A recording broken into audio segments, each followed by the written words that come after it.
Selamat datang di channel Audiobook Indonesia. Di channel ini, kamu bisa mendengarkan novel-novel terjemahan dalam bahasa Indonesia. Mau request novel? Silahkan tulis novel yang kamu mau pada kolom komentar. Selamat mendengarkan!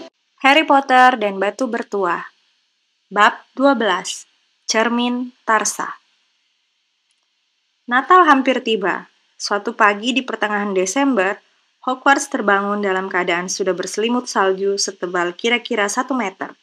Danau sudah keras membeku dan si kembar Weasley dihukum karena menyihir beberapa bola salju untuk mengikuti Quirrell dan memantul-mantul dari bagian belakang turbannya. Sedikit burung hantu yang berhasil menembus langit berbadai salju untuk mengantar surat harus dirawat Hagrid sampai sehat sebelum mereka bisa terbang lagi. Semua sudah tidak sabar menunggu datangnya liburan. Walaupun ruang rekreasi Gryffindor dan aula besar punya perapian yang menyala-nyala, koridor-koridor yang biasanya berangin telah menjadi sedingin es dan angin dingin kencang menerpa jendela-jendela kelas sampai bergetar. Yang paling parah, kelas Profesor Snape di ruang bawah tanah. Di dalam ruang itu, napas mereka langsung berubah jadi kabut di depan mata, dan mereka berusaha berada sedekat mungkin dengan kuali-kuali panas mereka.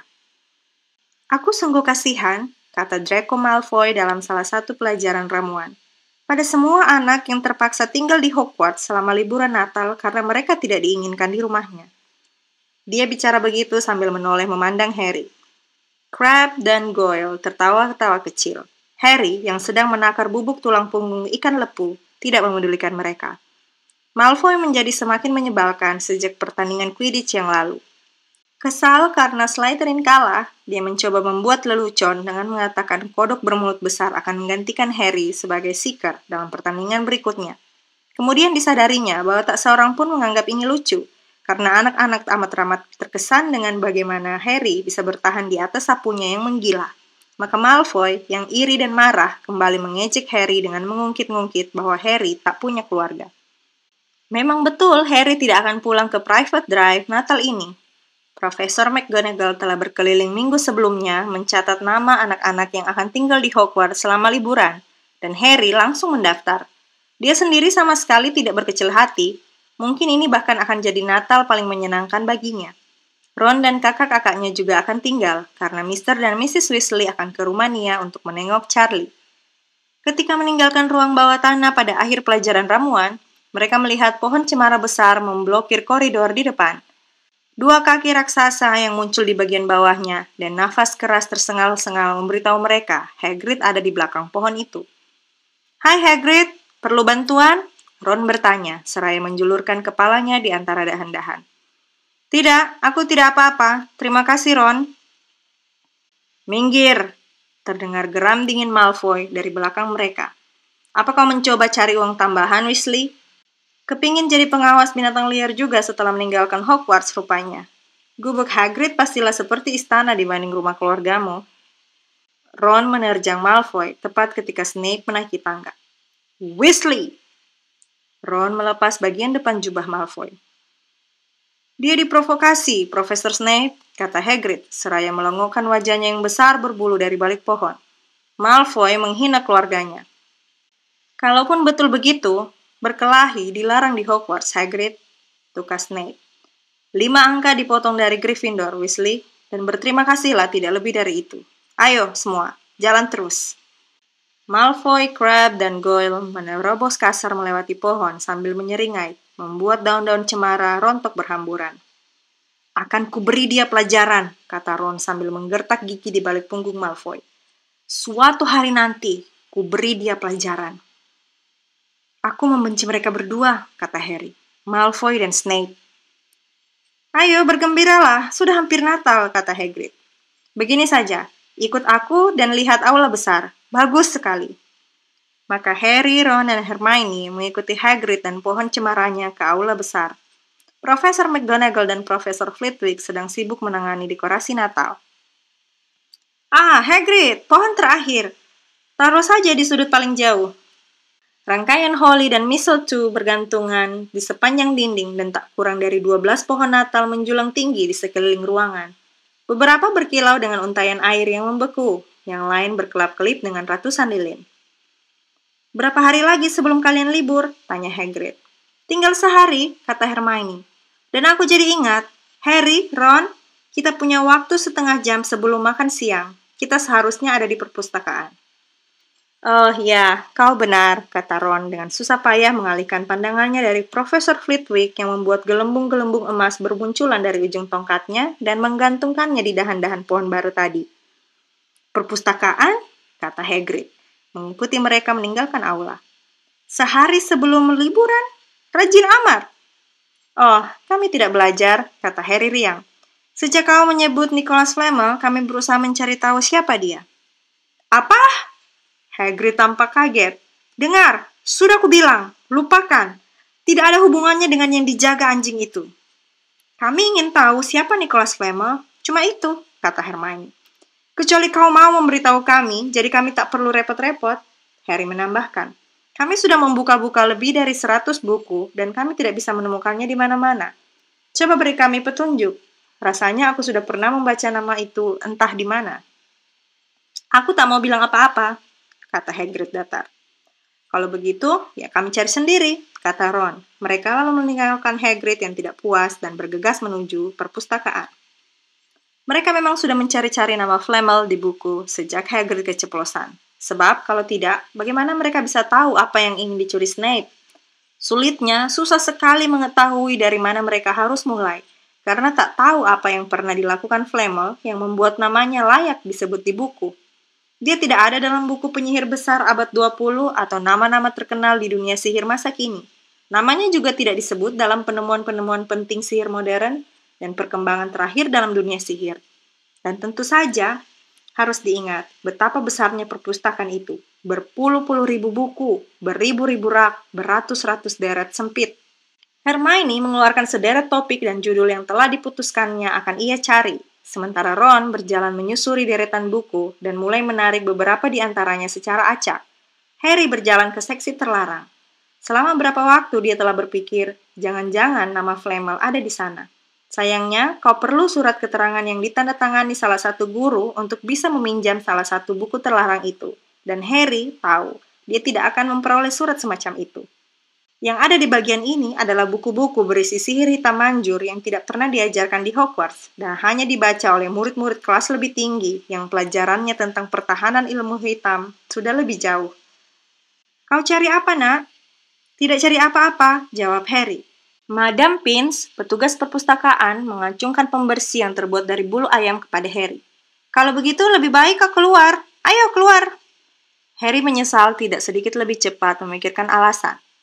Harry meninggalkan perpustakaan bersama Ron dan Hermione. Ketiganya sudah sepakat tidak akan bertanya kepada Madam Pince di mana mereka bisa menemukan Flamel. Mereka yakin Madam Pince akan bisa memberitahu mereka, tetapi mereka tak mau mengambil resiko Snape mendengar apa yang mereka lakukan. Harry menunggu di koridor, kalau-kalau kedua temannya menemukan sesuatu, tetapi dia tidak terlalu berharap. Mereka memang sudah mencari selama 2 minggu, tetapi karena hanya mencari pada waktu-waktu di antara pelajaran, tidaklah mengherankan mereka belum menemukan apa-apa. Yang mereka butuhkan adalah pencarian panjang tanpa Madam Pince mencurigai mereka. 5 menit kemudian, Ron dan Hermione bergabung dengannya, menggelengkan kepala. Mereka pergi makan siang. Kalian akan terus mencari selama aku tidak ada, kan? Kata Hermione. Dan kirim burung hantu padaku kalau kalian menemukan sesuatu. Dan kau bisa bertanya pada orang tuamu kalau mereka tahu siapa Flamel, kata Ron. Aman bertanya pada mereka. Sangat aman, karena mereka berdua dokter gigi, kata Hermione. Begitu liburan mulai, Ron dan Harry kelewat senang, sehingga tak sempat memikirkan Flamel. Kamar mereka hanya berisi mereka berdua, dan ruang rekreasi jauh lebih kosong daripada biasanya. Jadi mereka bisa duduk di kursi berlengan nyaman dekat perapian. Mereka duduk lama sekali sambil makan segala macam yang bisa mereka tusuk dengan garpu panggang, roti, kue, manisan, dan merencanakan cara-cara membuat Malfoy dikeluarkan. Asik sekali membicarakan itu, walaupun jelas tidak akan terjadi. Ron juga mengajar Harry main catur sihir. Sebetulnya persis seperti catur magel, hanya saja bidak-bidaknya hidup, sehingga memainkannya serasa memimpin pasukan tentara dalam pertempuran. Set permainan catur Ron sudah tua dan bocel-bocel, seperti semua benda lain yang dimilikinya. Papan catur itu dulunya milik orang lain dalam keluarganya, dalam hal ini kakeknya. Meskipun demikian, bidak catur tua sama sekali bukan hambatan. Ron sudah kenal baik semuanya, sehingga dia tidak pernah punya kesulitan menyuruh mereka melakukan apa yang diinginkannya. Harry bermain dengan buah-buah catur yang dipinjamkan Seamus Finnegan, dan mereka sama sekali tidak mau menurut kepadanya. Dia belum pandai bermain, dan bidak-bidak itu terus-menerus meneriakan saran-saran kepadanya, membuatnya bingung. Jangan suruh aku ke sana, apa kau tidak melihat perwira itu? Kirim dia saja, kalau kehilangan dia sih tidak apa-apa. Pada malam Natal, Harry pergi tidur dengan gembira, menantikan hari berikutnya mengharapkan makanan dan kegembiraan, tetapi sama sekali tidak mengharapkan hadiah. Meskipun demikian, ketika pagi-pagi sekali dia bangun, yang pertama kali dilihatnya adalah tumpukan kecil bungkusan di kaki tempat tidurnya. Selamat Natal, kata Ron masih mengantuk ketika Harry turun dari tempat tidur dan memakai jas kamarnya. Selamat Natal juga, kata Harry. Coba lihat ini, aku dapat hadiah. Oh, tentu saja, memangnya kau mengharap dapat apa? Lobak, kata Ron, menoleh memandang tumpukan hadiahnya yang jauh lebih banyak daripada hadiah Harry. Harry mengambil bungkusan paling atas. Hadiah ini terbungkus kertas coklat tebal dan di atasnya ada tulisan untuk Harry, dari Hagrid. Di dalamnya ada seruling kayu yang buatannya kasar. Jelas Hagrid membuatnya sendiri. Harry meniupnya, kedengarannya agak mirip bunyi burung hantu. Yang kedua, amplop kecil berisi surat pendek. Kami menerima pesanmu dan terlampir hadiah Natalmu dari Paman Vernon dan Bibi Petunia. Tertempel di surat itu dengan selotip adalah sekeping uang logam 50 pence. Wah, mereka baik, kata Harry. Ron terpesona melihat keping 50 pence itu. Aneh, katanya. Bentuknya ajaib. Ini uang? Boleh buatmu, kata Harry. Dia tertawa melihat betapa gembiranya Ron. Hagrid dan Bibi dan pamanku, jadi siapa yang mengirim ini? Kurasa aku tahu yang itu dari siapa, kata Ron. Wajahnya agak memerah, seraya menunjuk bungkusan yang bentuknya tak beraturan. Ibuku, aku bilang padanya kau tidak berharap mendapat hadiah dan tidak, dia mengeluh. Dia membuatkanmu rompi Weasley. Harry sudah merobek bungkusan itu dan menemukan sweater rajutan tanpa lengan berwarna hijau samrut dan satu kotak besar bonbon lunak buatan sendiri. Setiap tahun dia membuatkan kami rompi, kata Ron, seraya membuka bungkusannya sendiri. Dan rompiku selalu merah tua. Ibumu baik sekali, kata Harry. Dia mencoba bonbonnya yang ternyata enak sekali. Hadiahnya berikutnya juga berisi makanan kecil, sekotak besar coklat kodok dari Hermione. Tinggal satu hadiah lagi. Harry mengambilnya dan menimangnya. Ringan sekali.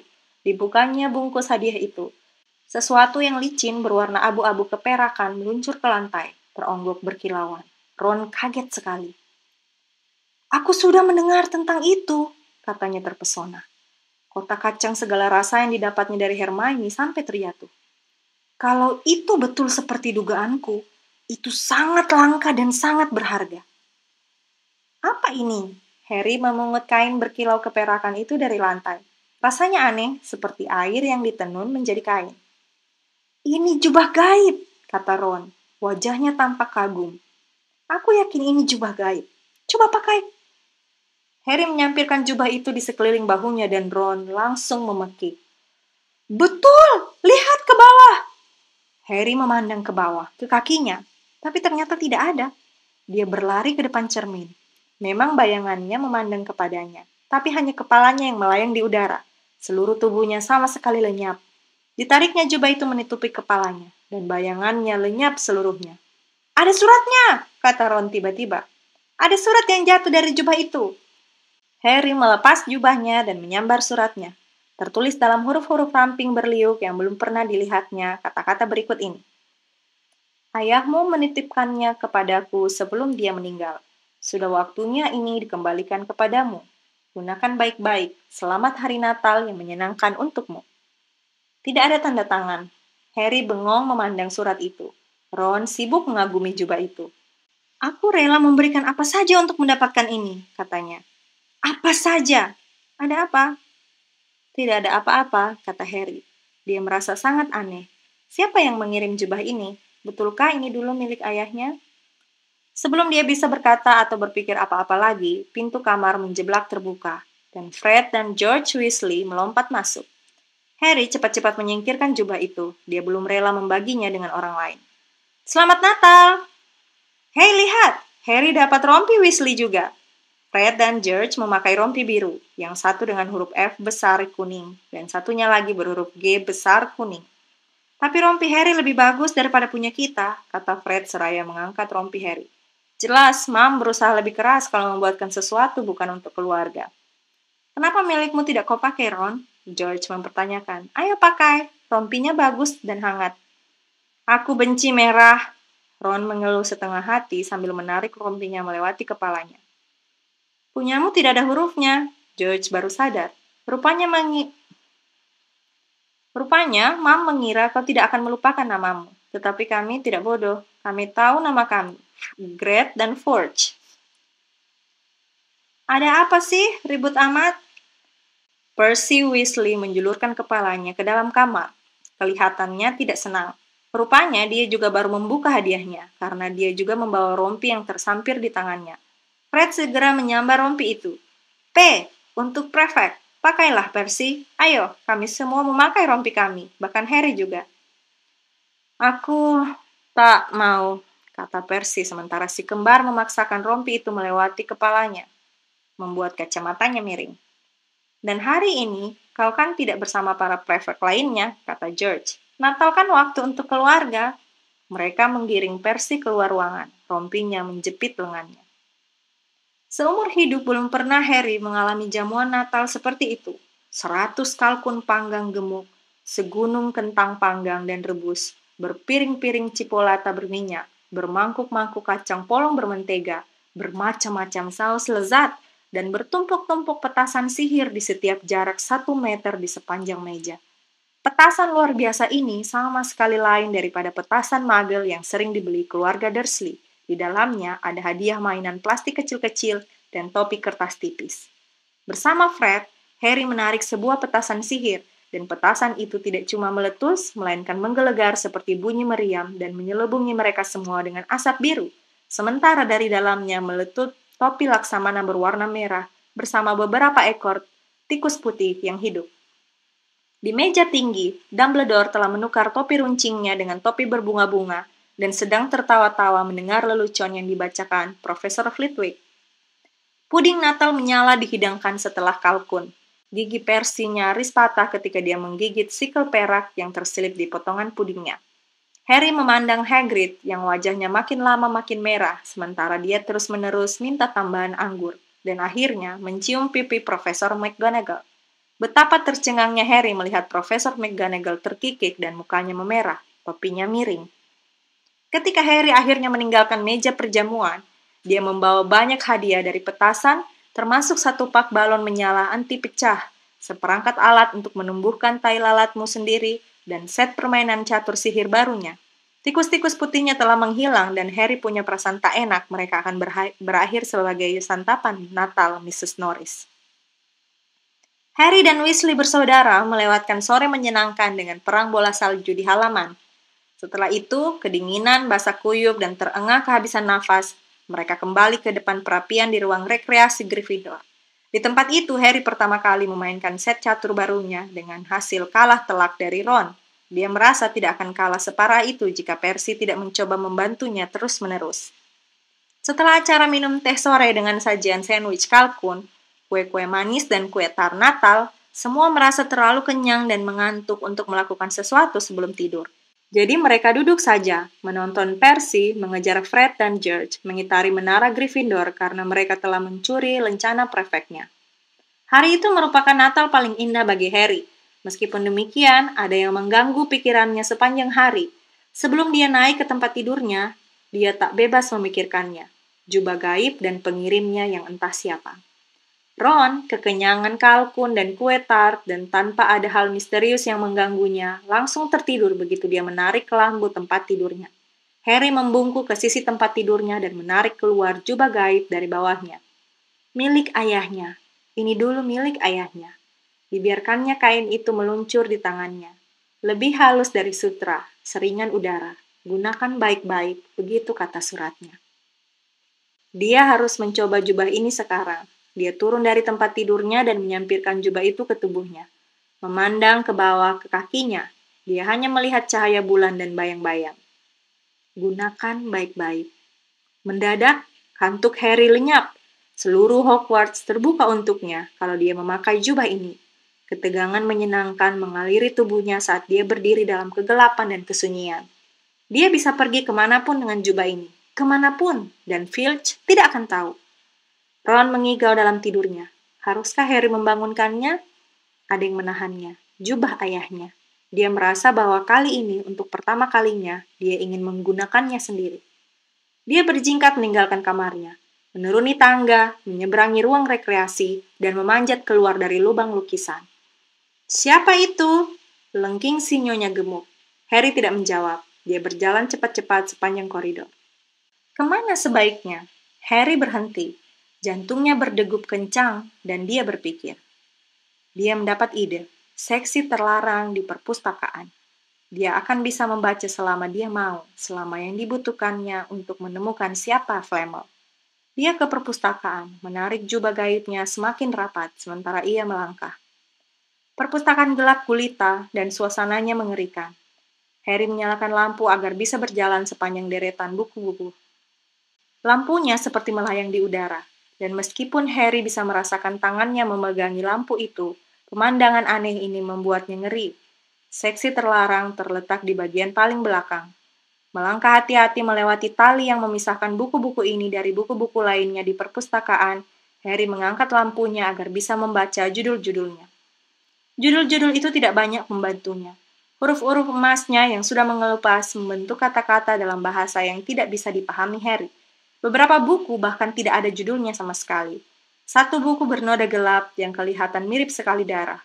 Mungkin itu cuma perasaannya, mungkin juga tidak. Tetapi Harry merasa bisikan samar terdengar dari buku-buku itu, seakan mereka tahu ada orang yang seharusnya tidak berada di situ. Dia tahu harus mulai. Setelah meletakkan lampunya dengan hati-hati di lantai, dia mencari buku yang tampilannya menarik di rak paling bawah.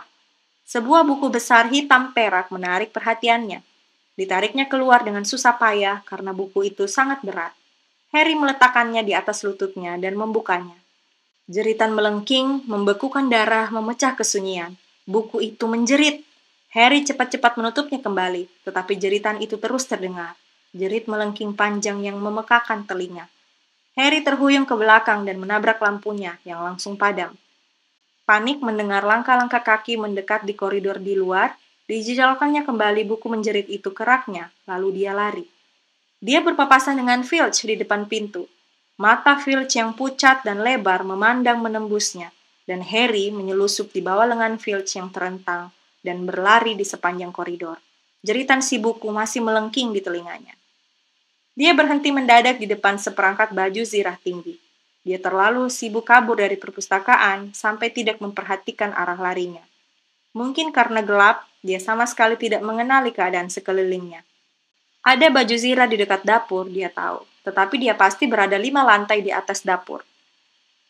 Kau memintaku untuk langsung menemuimu, Profesor, jika ada yang berkeliaran di malam hari.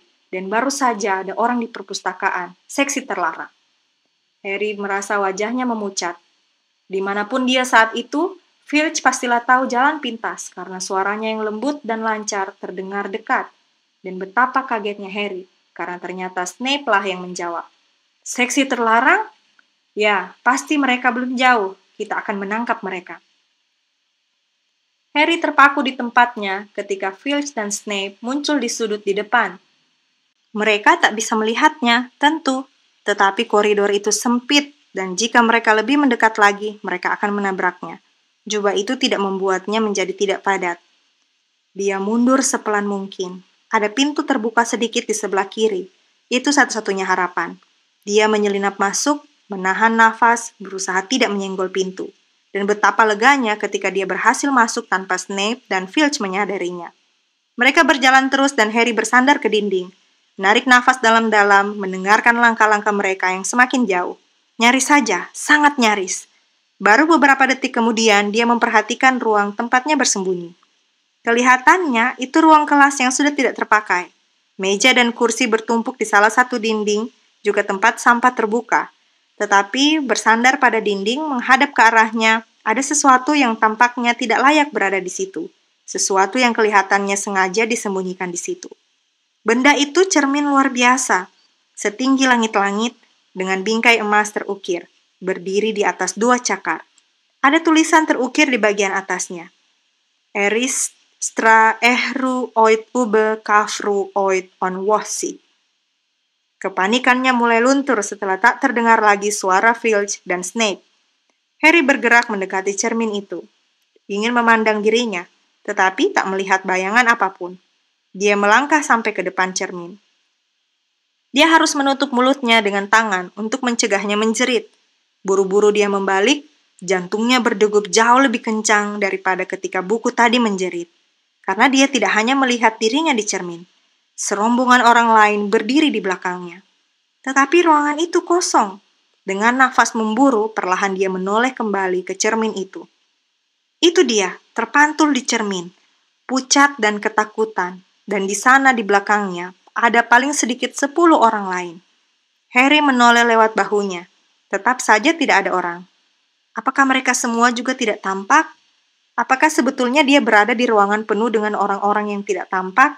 Dan keajaiban cermin itu justru memperlihatkan semua orang itu yang tampak maupun yang tidak? Kembali Harry memandangi cermin. Seorang wanita yang berdiri tepat di belakang bayangannya tersenyum kepadanya dan melambaikan tangan. Harry mengulurkan tangan dan merasakan udara kosong di belakangnya. Jika wanita itu benar-benar ada di sana, dia akan bisa menyentuhnya. Bayangan mereka sangat berdekatan, tetapi dia hanya merasakan udara. Wanita itu dan yang lain hanya ada di dalam cermin. Wanita itu sangat cantik, rambutnya merah gelap dan matanya persis mataku, pikir Harry. Beringsut mendekat ke cermin. Hijau terang, bentuknya persis sama. Tetapi kemudian Harry melihat wanita itu menangis. Tersenyum, tetapi pada saat bersamaan menangis. Laki-laki jangkung kurus berambut hitam di sebelahnya memeluknya. Laki-laki itu memakai kacamata dan rambutnya berantakan sekali. Rambutnya mencuat di bagian belakang, persis seperti rambut Harry. Harry berada dekat sekali dengan cermin sekarang, sehingga hidungnya nyaris menyentuh cermin hidung bayangannya. "Mom?" bisiknya. "Dad?" Mereka hanya memandangnya, tersenyum, dan perlahan-lahan Harry memandang wajah orang-orang lain di dalam cermin, dan melihat mata-mata hijau lain seperti matanya, hidung lain seperti hidungnya, bahkan seorang laki-laki tua kecil yang lututnya menonjol seperti Harry. Harry sedang memandang keluarganya untuk pertama kali dalam hidupnya. Keluarga Potter tersenyum dan melambai, dan Harry balik menatap mereka dengan tak puas-puasnya. Kedua tangannya menekan kaca, seakan dia berharap terjatuh ke dalamnya dan bergabung dengan mereka. Hatinya terasa sakit, setengah bahagia, setengah berduka. Berapa lama dia berdiri di sana, dia tidak tahu. Bayangan orang-orang itu tidak menghilang dan Harry memandang terus sampai suara di kejauhan membuatnya tersadar. Dia tidak bisa terus berada di sini. Dia harus kembali ke asramanya. Dengan amat enggan dia berpaling dari wajah ibunya berbisik, "Aku akan kembali," dan bergegas meninggalkan ruangan itu. "Kau seharusnya membangunkan aku," kata Ron marah. "Kau boleh ikut malam ini. Aku akan ke sana lagi. Aku ingin menunjukkan cermin itu kepadamu." "Aku ingin lihat ibu dan ayahmu," kata Ron bersemangat. "Dan aku ingin melihat semua keluargamu. Kau akan bisa menunjukkan 2 kakakmu yang paling besar dan keluargamu yang lain." "Kau bisa melihat mereka kapan saja," kata Ron. "Ikutlah ke rumahku musim panas ini. Lagi pula, mungkin cermin itu cuma menunjukkan orang-orang yang sudah meninggal. Sayang sekali kau tidak menemukan Flamel, makan daging asap ini atau apalah. Kenapa kau tidak makan apa-apa?" Harry tidak bisa makan. Dia sudah melihat orang tuanya dan akan melihat mereka lagi malam ini. Dia sudah hampir melupakan Flamel. Flamel kelihatannya tidak begitu penting lagi. Siapa yang peduli apa yang dijaga anjing berkepala 3 itu? Sebetulnya, peduli apa kalau Snape mencurinya? "Kau tak apa-apa?" tanya Ron. "Kau tampak aneh." Yang paling ditakuti Harry adalah dia tidak bisa lagi menemukan ruang cermin itu. Berselubung jubah bersama Ron, mereka harus berjalan jauh lebih pelan pada malam berikutnya. Mereka mencoba napak tilas rute Harry dari perpustakaan, berputar-putar di lorong-lorong gelap selama hampir 1 jam. "Aku kedinginan," kata Ron. "Ayo, kita lupakan saja dan balik ke kamar." "Tidak," desis Harry. Aku tahu ruang itu ada di sekitar sini. Mereka berpapasan dengan hantu penyihir jangkung yang melayang ke arah berlawanan, tapi tidak bertemu siapa-siapa lagi. Tepat ketika Ron mulai mengeluh kakinya beku kedinginan, Harry melihat baju zirah itu. Itu ruangannya, di sini. Ya. Mereka mendorong pintunya. Harry menjatuhkan jubah dari bahunya dan berlari ke cermin. Itu dia mereka. Ayah dan ibunya tersenyum melihatnya. Lihat, Harry berbisik. Aku tidak melihat apa-apa. Lihat, lihat, mereka semua. Kan, ada banyak itu. Aku cuma bisa melihatmu. Lihat baik-baik, sini, berdiri di tempatku. Harry minggir, tetapi dengan Ron di depan cermin, dia tak bisa lagi melihat keluarganya. Hanya melihat Ron yang memakai piyama. Ron, sebaliknya, terpaku menatap bayangannya. Lihat aku, katanya. Apakah kau bisa melihat semua keluargamu mengelilingimu? Tidak, aku sendirian. Tetapi aku berbeda, aku kelihatan lebih tua dan aku ketua murid. Apa?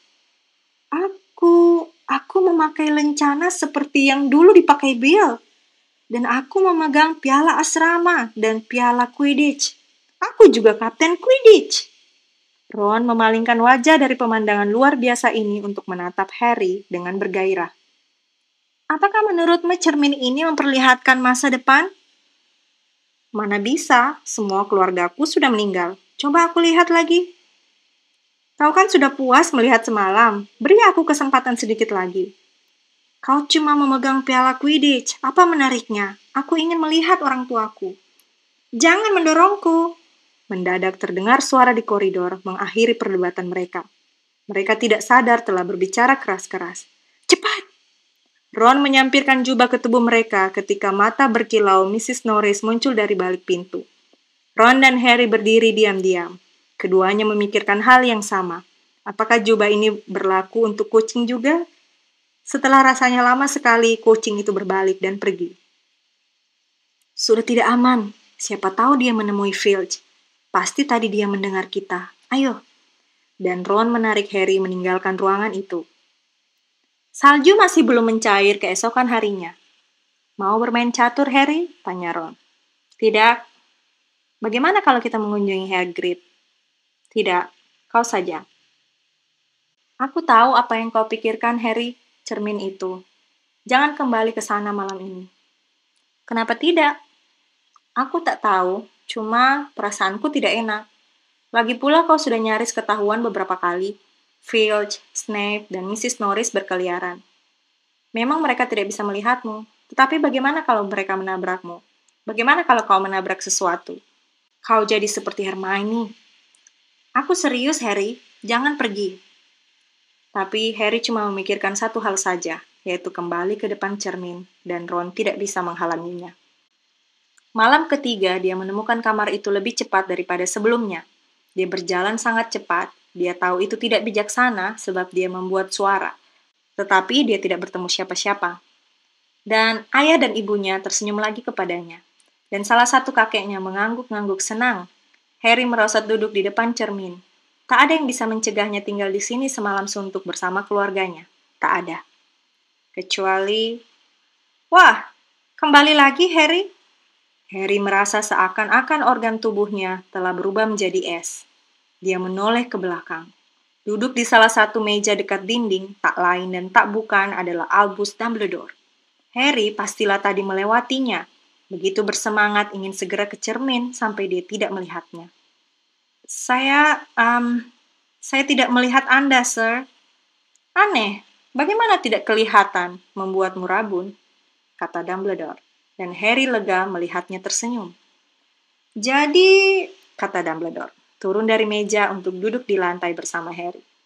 Kau seperti beratus-ratus orang lainnya sebelum kau telah menemukan kesenangan yang bisa didapat dari cermin Tarsa. Saya tak tahu namanya begitu, Sir. Tapi kurasa sekarang kau sudah menyadari apa yang dilakukan cermin itu. Cermin itu memperlihatkan keluarga saya. Dan memperlihatkan kepada Ron dirinya sebagai ketua murid. Bagaimana Anda tahu? Aku tak memerlukan jubah agar bisa tidak kelihatan, kata Dumbledore lembut. Nah, sekarang, Bisakah kau pikirkan apa yang ditunjukkan cermin itu kepada semua orang? Harry menggeleng.